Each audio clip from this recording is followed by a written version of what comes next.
Hey everyone, it's Dr. Martin with Facebook Live. Good to see you all again. It looks like our guest is in stream, if she can't see it yet. So I'll be introducing her in a second. So really excited. We've kind of forged a nice, good partnership with the Children Therapy Center. And so they've been gracious enough to have someone else come today to speak to the issues of speech and speech therapy and some of the speech issues that children can have. So super excited to have her today. We'll be starting in a couple minutes. She's just setting up now. Just so you know that Children's Therapy Center has a few offices. They provide care in Falls Church, I think is probably the closest, but I think in Ashburn and a couple other sites from kids birth to 21 years of age. We refer to them quite frequently. They have speech, they have occupational therapy, they have physical therapy. So one of the nice things about them is they do have a lot of services in one place. But onto the show. So today we're going to be focusing really on speech. And our speaker today is Ashlee Shane. She's originally from Connecticut. She has a bachelor's and a master's from Old Dominion University down in Norfolk. She has been a speech pathologist for about 5 years and also has a specialty in feeding therapy, language development, and articulation therapies. So I'm going to bring you in. Welcome, Ashlee. And you're going to be in a second here, hopefully. Uh-oh, there we go. Hey. Hi. I don't know why I'm black and white. That is interesting. I don't either. Let me see if I can do anything from my end. I was sitting, waiting, and I was like, this does not look right. Well, if we continue to have problems, I can at least have you in audio. You seem to be, it's kind of like ghost hunters. I know. I don't know why. As soon as I logged in, I was like in the waiting room, and I was like, this doesn't look right. Let's do this. Do you want to log out and you could log back in? Maybe that. Okay, let me try that. You tried that. Okay. Sorry, guys. We'll be with you in a second here.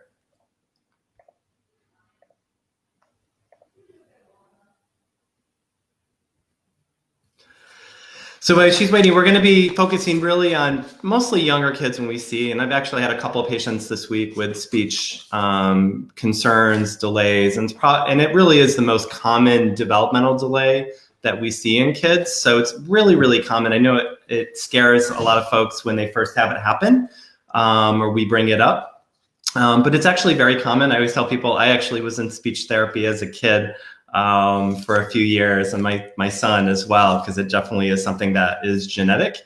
And so it does run in families. It's one of the questions I do ask for families. And so it's very common, and it's something we want to address early. We know that getting on board early with intervention leads to better outcomes. So especially in the first couple of years of life. And so I know that that's something that sometimes I think people feel that we're pushing them early on and they want to wait a little bit longer. But a lot of times by the time we're bringing it up in therapy, we really do encourage people to seek out the therapy as early as possible because we know the outcomes are so much better when we do that. So a lot of people may not be familiar with early intervention. So it's a federal program that we all pay for through our taxes. And it is administered locally through the states, and the states put funding up as well. And that actually is something that we all have access to, at least for assessments. And that is free to have those assessments done in the county. And so it's usually administered by each individual county. You'll contact the early intervention folks in your county. In Fairfax, it's Child Find. And so sometimes that's our first avenue when we see kids with speech concerns or delays. But one of the things I like to let people know is that with Child Find, you actually don't need us as providers referring you. We like to be involved and know that kids have been referred, and there's forms that early intervention will send to us so that we know that you've been and what's going on. But it is something I always tell people, if you have concerns, you have friends who have young children under the age of 3 with language concerns, they can self-refer. They actually don't have to get a physician's note or prescription to do that. And it's a real resource I think is underutilized. And I think they would tell you the same, that they don't get as many referrals as they probably should, knowing the rate of language delays that we see. All right, so I think we actually have Ashlee in color. So let me bring her in. So change computers, welcome.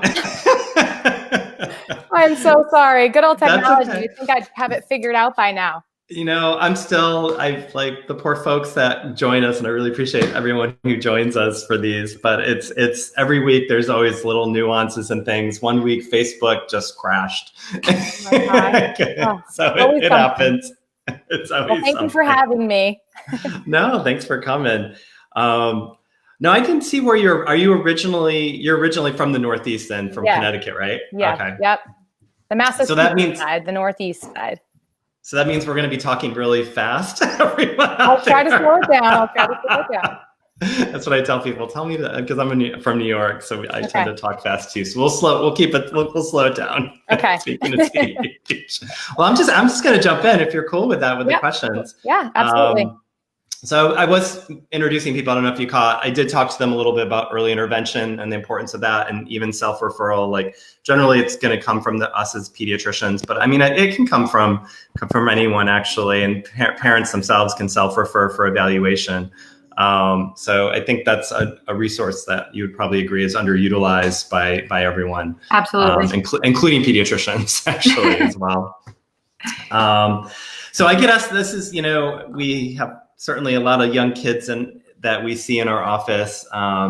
So I get asked this all the time. So everyone wants to, particularly we're Northern Virginia, we're all type A and and me included, we want to do the best for our kids. So things that families can do at home to improve their child's speech and language, just in general. So what kind of things do you recommend in your practice? So at home, I find that there's a lot of ways to just kind of support language development through just everyday activities and routines. And that I think is super important for parents in general, because lives and schedules are just busy and everyone's going in different directions. So to incorporate just language during those daily activities is really important, whether it's reading books or interacting while they're playing with their toys, or labeling things in the bathtub, or while you're getting them dressed, labeling body parts. Constantly exposing them to language is key, because the more they hear, the more they're going to learn and start to pick up. Especially at a young age, I feel like keeping the words or the labels or naming or those commands very simple are always good. When you're going up and down the stairs, saying up, up, up, down, down, down, on, off with the light or with the water. Labeling actions. We're doing a lot of hand washing. So wash, wash, wash, dry, dry, dry, just kind of that repetitive language exposure in a simple way where you're not, setting aside time to do it, but you're just incorporating it in your everyday routine.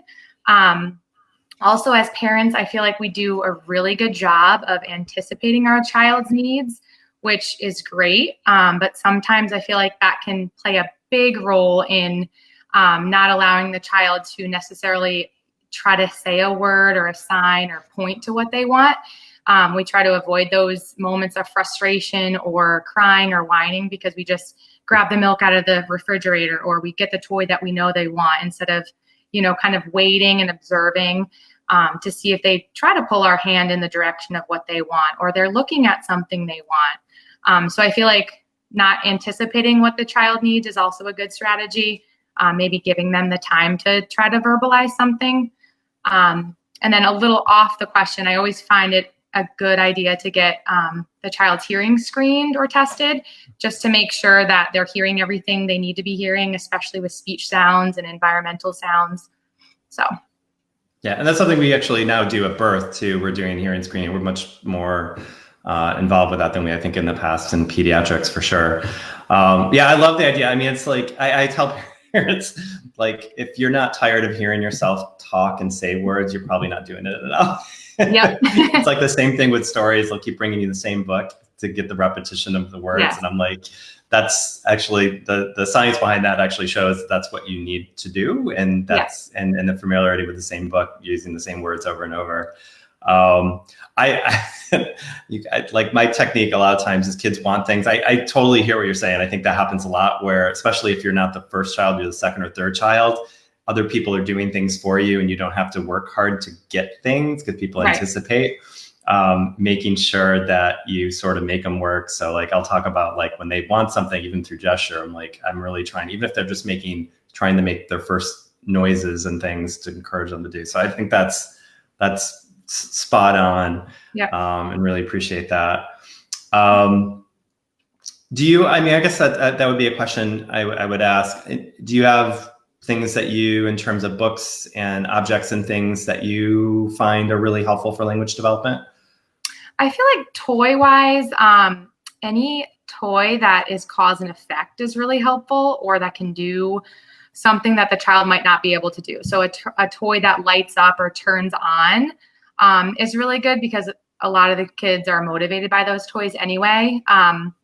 So a lot of language can be derived from that. Just if the child wants the toy on, you turn it on, they say on, or then you turn it off and you wait for them to maybe say more or again, or music, or, something with that cause and effect, things that pop up where you push a button and toys pop up, ready, set, go with cars, anything that kind of, I feel like a lot of toys you can find something creative to do with, but those toys that are cause and effect, or things that go inside things or they turn on, are definitely a good place to start. And then with books, I feel like with books, sometimes it's just good for exposure and labeling, having kids point to things, because as much as parents want their child to express and be verbal, their receptive language is equally as important. So even just labeling things and having them, where's the dog, point to yellow,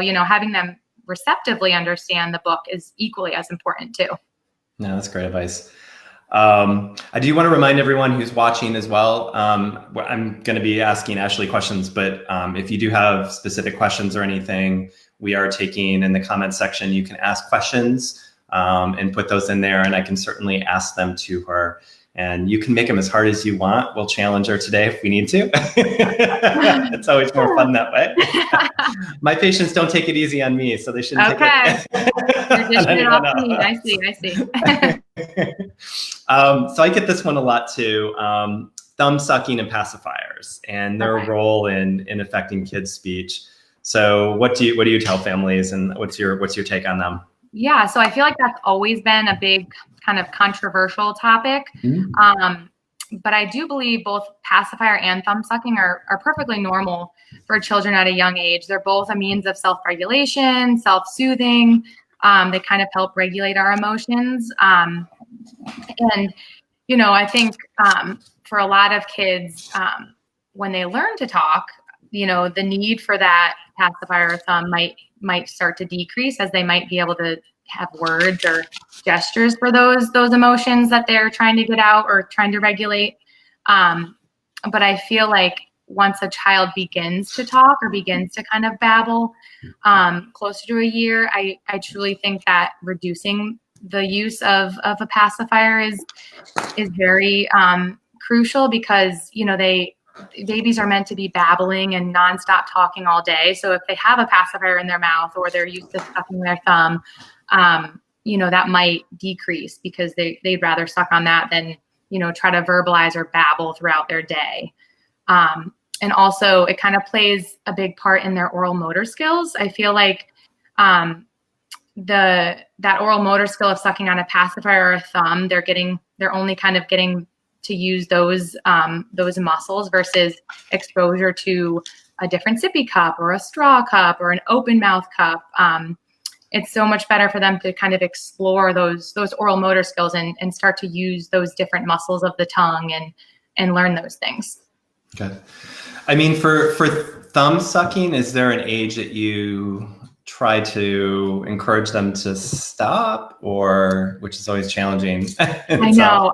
And I feel like, and that kind of goes, that's part of the reason why I like a pacifier, because I think if a child, and I know not every child uses a pacifier, but I think the pacifier is, that's something that you can try to wean away or take away. And if they don't take to a passy, or if you don't try a pacifier, I feel like the child ends up being a thumb or a finger sucker, and that obviously you can't get rid of. But I feel like, between like 12 and 15 months, I personally, I would say a year to get rid of the pacifier. So I'd probably say the same thing as far as the thumb goes, but other things to try would just maybe be, just a stuffed animal or a blankie or, something else that kind of soothes them that they can maybe, or those taggy blankets that are out now that they can rub on the tag, or something else that might soothe them in another way that you can try to kind of wean them off of the thumb sucking. Okay, no, that's great. And it's funny. I think a lot of times when I get questions about this, the conversation goes the direction of dental and structural things, Right? And people aren't thinking about the language piece to this as well.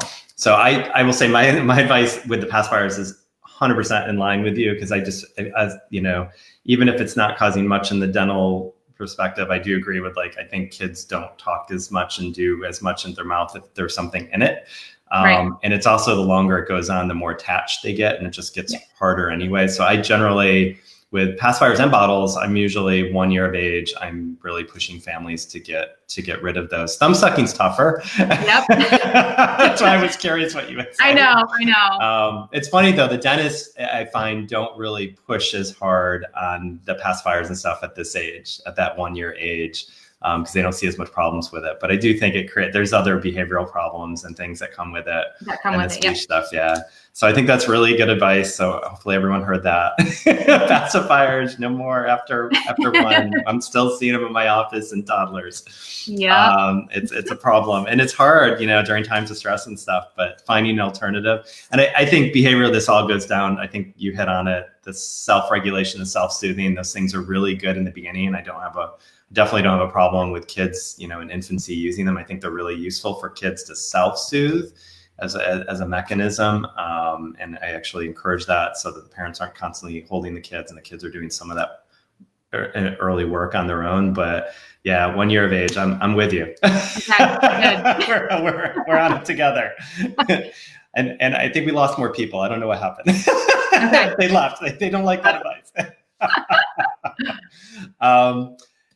Next question. So, do you find there are benefits to using sign language early on? So we see this a lot. I see this a lot in daycares, and I have to tell this story, as I felt so bad. My son was in a daycare that did sign language, and it took me a week to realize he was actually communicating with us through sign, and felt really bad. The poor kid probably thought his parents, or something wrong with his parents, and he kept doing the gestures, and I didn't know. You weren't getting him what he was asking. The poor kid was so frustrated. So yeah, so what's your take on that sign language? I think a lot of kids we see doing it 9 to 18 months is that age range where I'm seeing a lot of the kids. Right. Mm-hmm. Yeah, I feel like it's definitely beneficial, just because it's a great way to begin teaching early communication skills. Something like a gesture or a movement to equal, a need or want that can be fulfilled.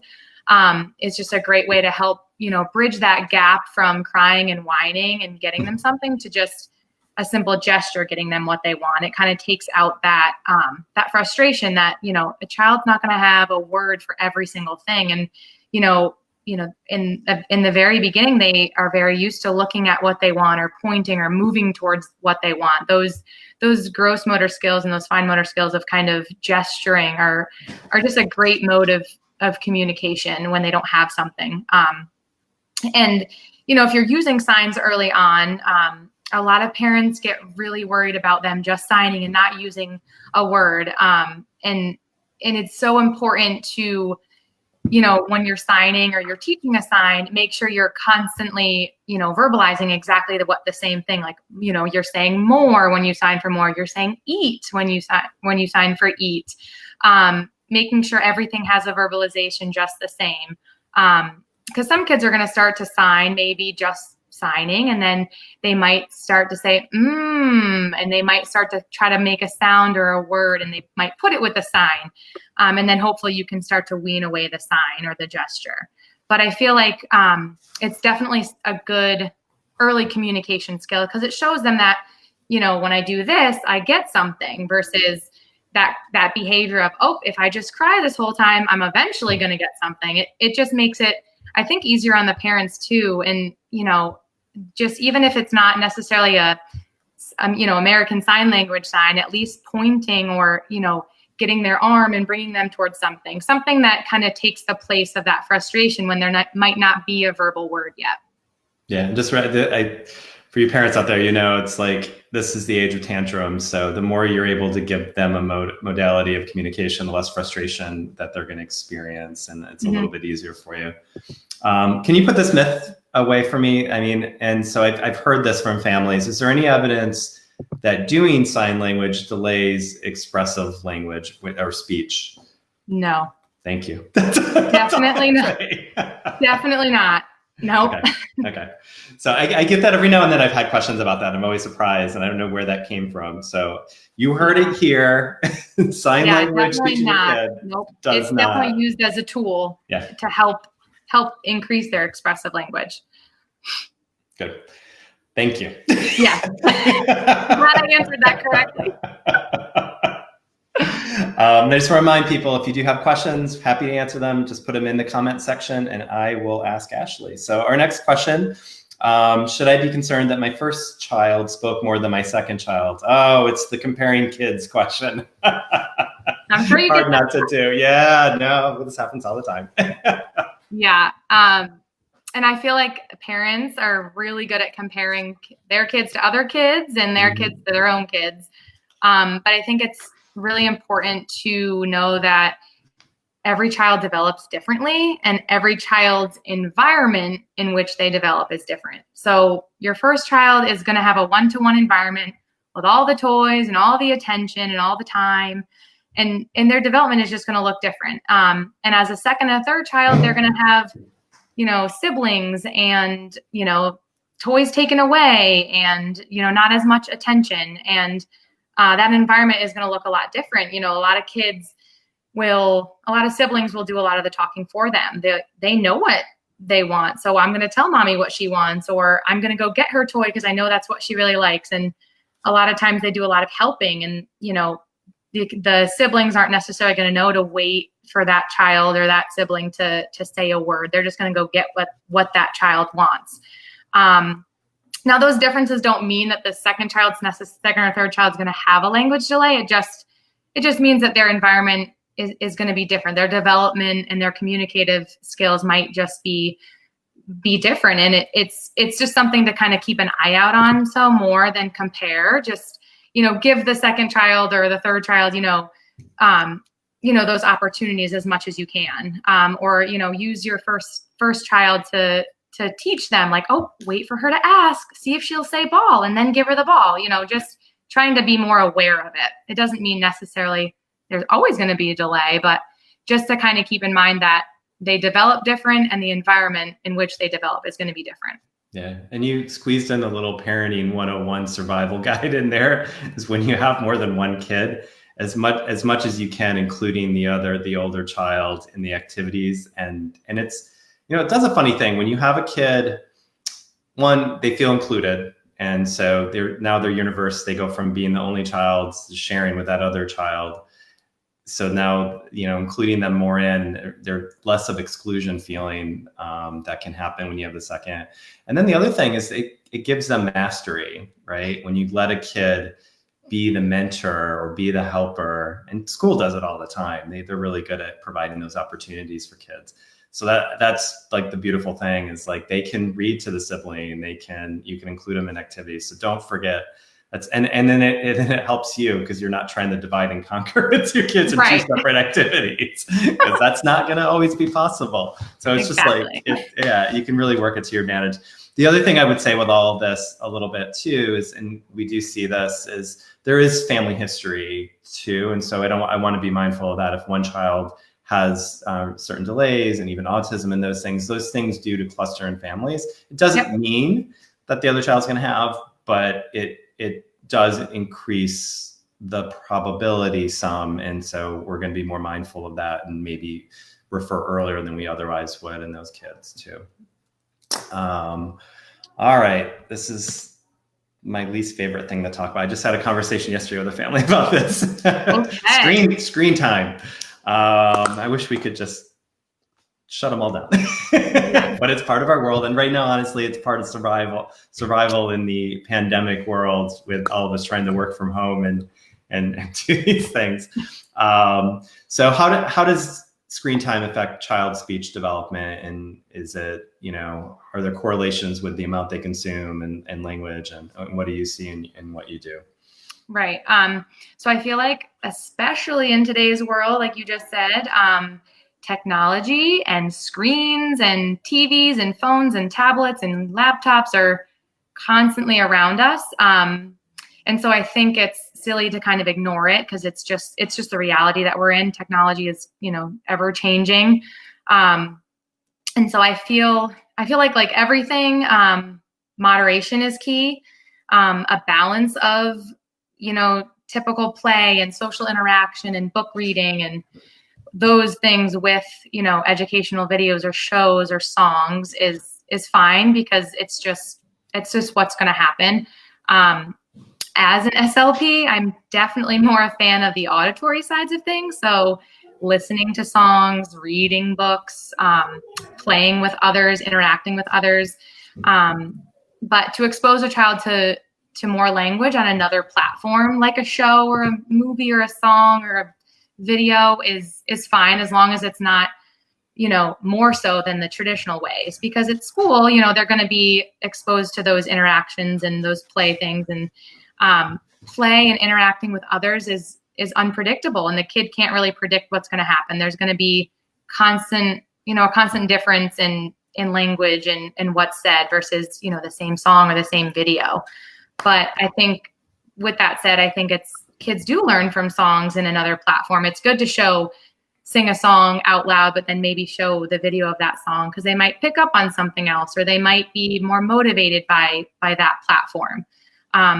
But I think, as an SLP at heart, I definitely would prefer the traditional ways, as long as there's moderation and balance, though, because technology can be a black hole sometimes. It can. And, the other thing I always mention to families, it really does make a difference how you consume. If a child's just, it's a totally different experience putting a kid in front of TV and walking away versus sitting with them and talking about what they're seeing and interacting with them. I mean, they're two very different experiences. And so I think you have to weigh those differently, but certainly challenge, but it can be a tool. I mean, I think it can be a tool used in the right way. So I think it's just how you use it. So I think that's very helpful. I'm going to remind people, if you have questions, because we're coming to the end here. So if there's any burning questions out there, it's your last chance to ask them. Really appreciate you coming. It really is great having someone with your expertise able to talk on these matters. I guess in closing, I would ask you, I did mention early intervention, and there's sort of a fork in the road. Are there times, particularly for those under 3, where you would skip early intervention and really just go to speech therapy? Because that does come up sometimes, where we as providers, but also families, ask, whether, like, if there's only the expressive language concern. Is there a time that we shouldn't do early intervention and should just skip right to speech therapy? I don't think so. I think early intervention is such a crucial part. And I feel like, I think early intervention, especially, sometimes it's given in the home, or it's given, it's a lot of education for the parents too. And especially if it's in, in a home, you're seeing that child in their environment, what it looks like with their family around. And I think honestly, the more the better, especially if they're getting early intervention, but maybe they do need speech soon and they can get, both services. I think I've always been a big proponent in the earlier the better, because kids have habits really quickly. And I feel like if they're saying words incorrectly, or if they're not saying words, everybody in their environment gets really comfortable with that. And that, that becomes a habit, and those habits are much harder to break once they're, 4 or 5 years old. So I think early intervention is key. Yeah, no, I agree. It's the same thing with pacifier, right? It's like the earlier we can intervene in those things, it just goes a lot easier. And I always tell there's really 3 periods of our life where the brain really undergoes maximal change, and it's that first 3 years of life. And so you have these windows really of development, of maximal development opportunities. It's not, and I talk about, learning foreign languages too is like this. It's like kids will absorb that and learn that so much easier when they're enmeshed in it right from the get-go. You can learn a language later as an adult, but it's not the same when you teach it to a young child. It's much harder, actually. So I think that's great. So we do have a question I will read. Okay. Oh, let me see what we got here. Give me 1 second. All right. Oh, that's a long one. Let me read it for you. Okay. Did you cover how I can help my toddler start to put sentences together? It's a lot of one-word commands from him right now. He's about 21 months. Okay. So I feel like the rule of thumb I've always used that's easy to remember is the age that you are is the number of sentences or words you should be using per phrase. So when you're 1, one-word commands are pretty typical. And then as you get closer to 2, putting 2 words together, 2 to 3 words together as you get closer to age 3.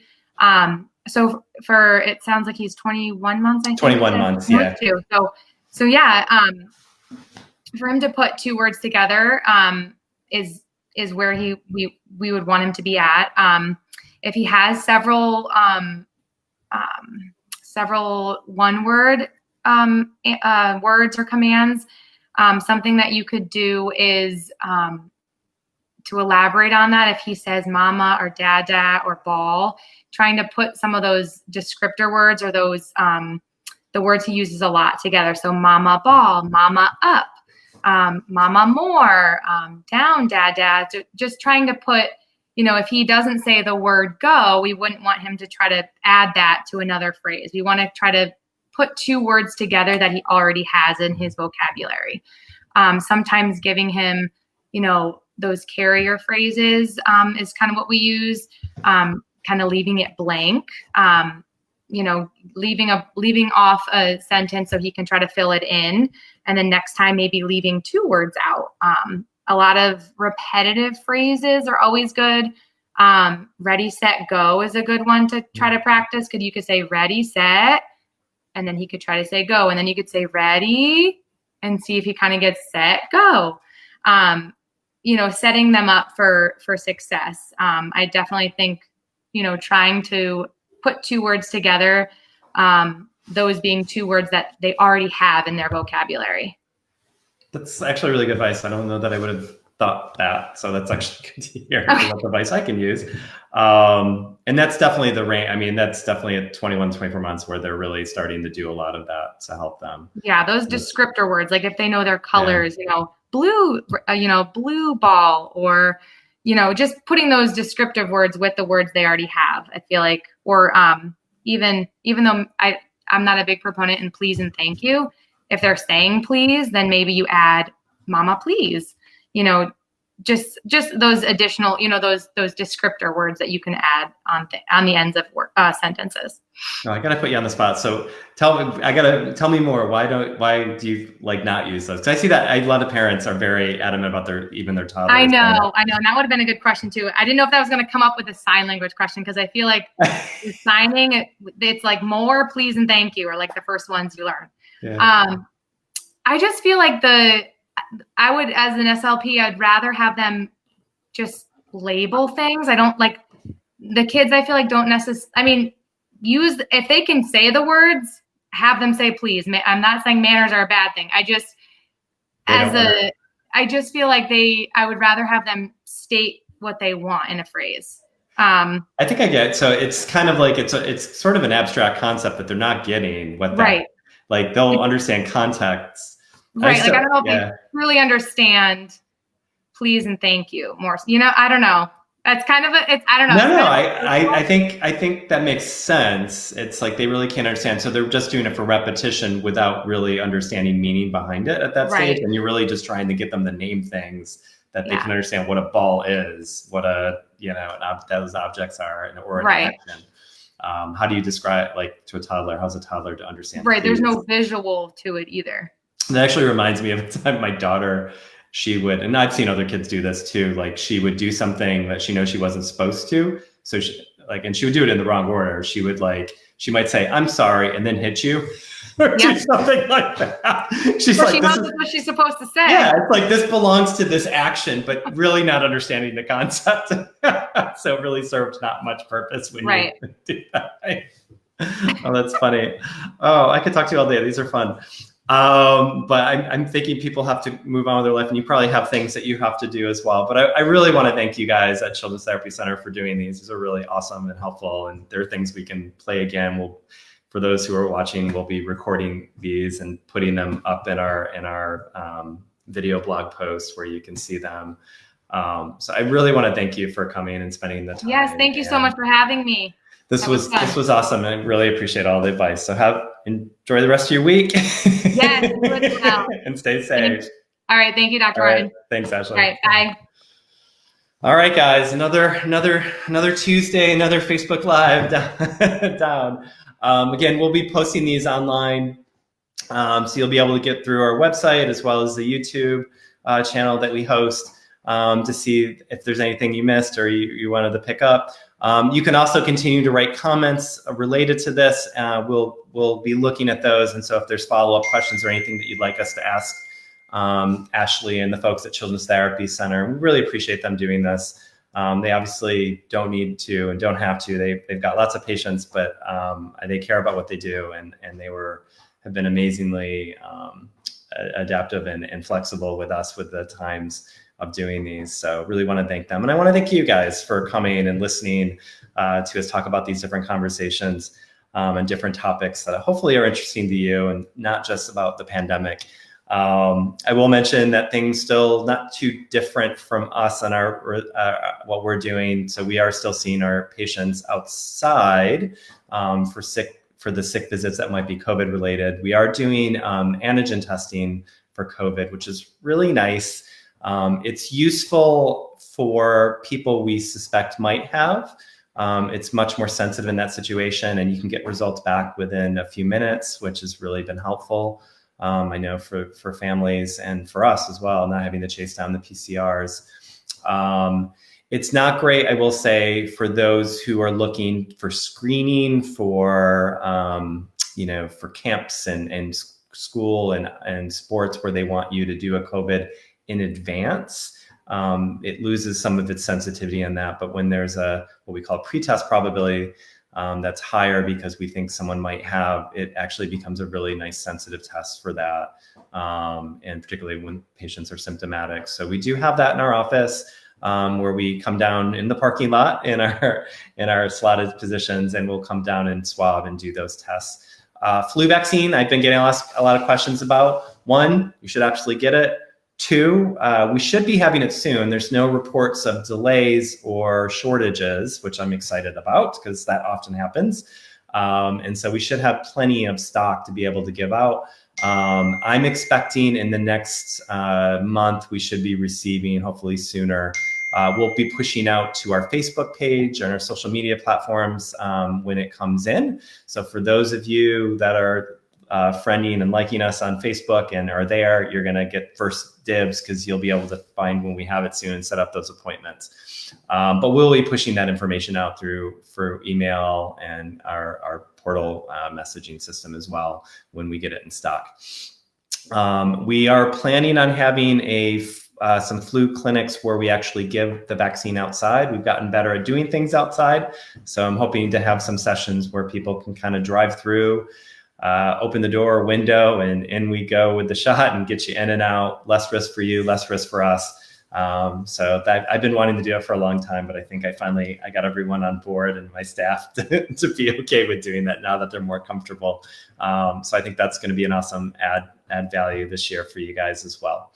On that note, thanks again for coming. Really appreciate everything you guys are doing and the flexibility you've shown to myself and our staff and wearing masks and having to do some of the sick visits outside, which I know is not optimal. But I know people have been really understanding and patient with us, and I really, really, really appreciate that. We'll continue to keep things going the way they are. We will be moving things inside in the winter because we're not going to be out there in the snow doing this. But for the time being, for the next month or two, a lot of those sick visits will be outside and continue to be. So thanks for your flexibility, and thank you for supporting us and coming to our Facebook Live.